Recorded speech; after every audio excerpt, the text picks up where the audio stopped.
30, 40 years we're gone.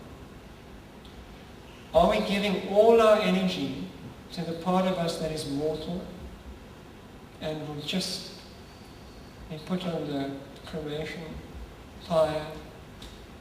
Or do we now start to direct our attention to the part of us that is immortal, that drop of the ocean, which is uncreated and will exist for all time? And I believe that we are given this opportunity to live out this life, to precisely connect with that real, that particle of God in us which we call the soul, and to live it out in reality. If you don't live it, you don't know it. It's just theory, it's just mental furniture.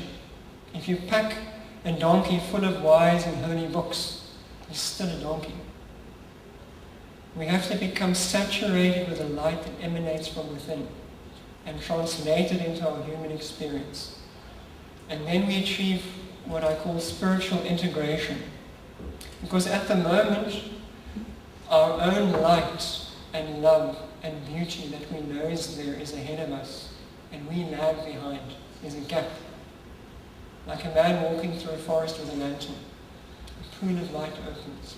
He moves forward and towards the light, which is drawing him to itself through the darkness.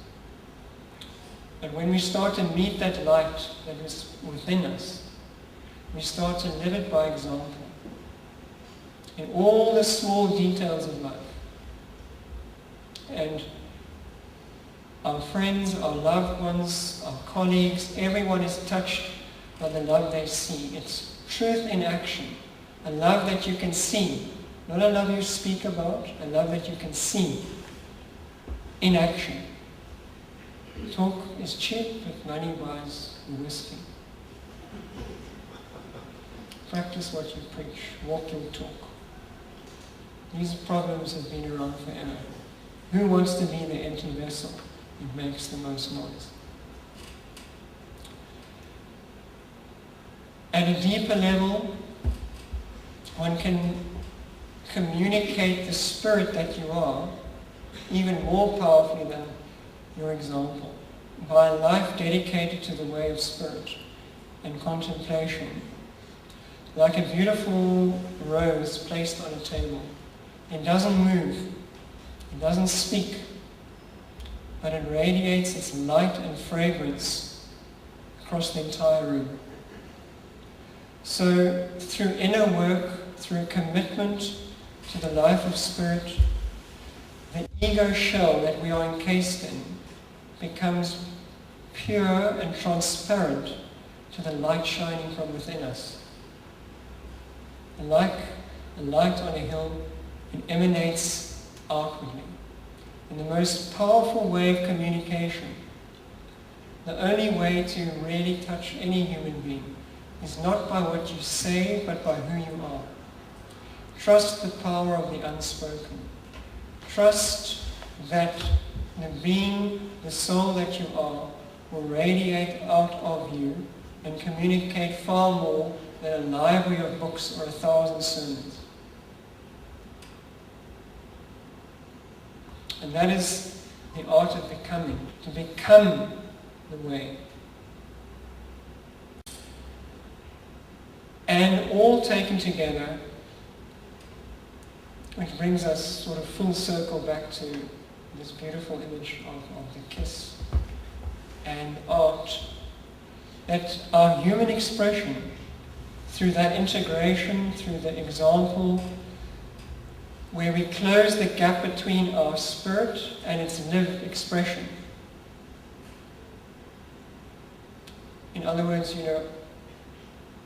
my spiritual, my physical, is a reflection of my spiritual. Every action is a reflection of my invisible self. And it was Messiah Eliades that said, the art of all sacred art is to make the invisible visible. And a truly integrated human being, which you see in so many people So many spiritual beings, spiritual teachers, the Christ. If you have seen me, you have seen the Father, as Christ put it. No gap.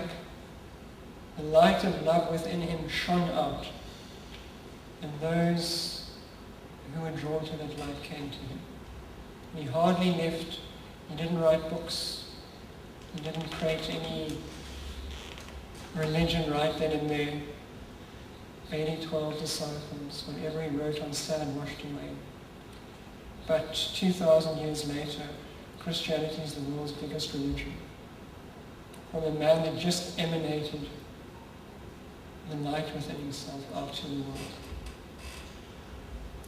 And when that emanation starts to take place and we live it out in our lives, we start to make our own invisible spirit visible in everything around us. And much like the function of all sacred art, our lives become an artistic expression. A living vehicle of divine art. And I'll just close with a quote that I opened the book with from an artist, Marc Chagall.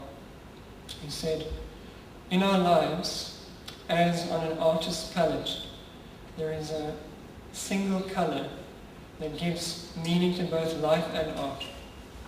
It is the color of love.